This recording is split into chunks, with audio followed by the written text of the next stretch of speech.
Big win, obviously, I know for you guys, but for your head coach.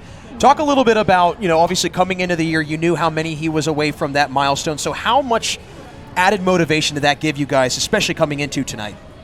Yeah, we knew that he was closing in on his 800th win, and we wanted to be the team that gave him that. So that kind of gave us a lot of motivation to go out and win. We've had a really good winning season so far, so that's really helped give us motivation. And you had a nice bounce-back win after suffering a pretty hard-fought loss on Saturday. What was some of the adjustments you guys made in such a short turnaround?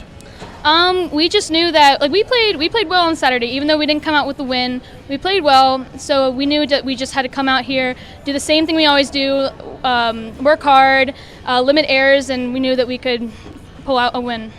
One thing that we noticed, especially in that third set, it seemed like you were really locked in on some of those sets that you had for your teammates.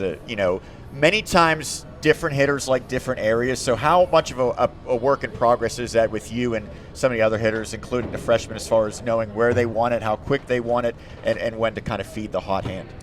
Yeah, that is setter-hitter connection is definitely a big thing that we work on in practice, and it shows that we've been working hard with it. I feel like my hitters communicate with me. They tell me where they would want it, and I do my best to give it to them in that place. And the freshman, Emma, our middle, she's been doing a really good job. She's been giving me feedback on where she wants it, and she's really been going off this year. I know the opening set, it was kind of a sluggish start. Seemed like your team was struggling on serve receive. You made some mistakes at the net, but then you found a different gear as that set moved along, and then it seemed like that momentum carried over. So what changed?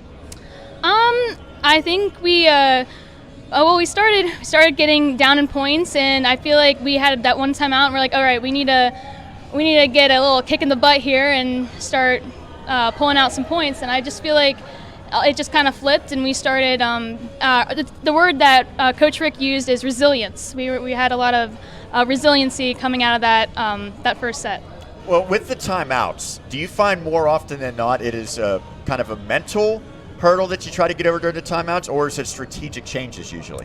Well, it's both. Definitely the mental gives us a little bit of a mental break and be like, okay, we need to relax, because sometimes we're a little jittery when we start losing, but I feel like it helped us relax a lot. And also we talk about where the next set needs to go, and we talk about their hitters and where we try to predict where the ball's going to go for them. So it's both mental and strategic.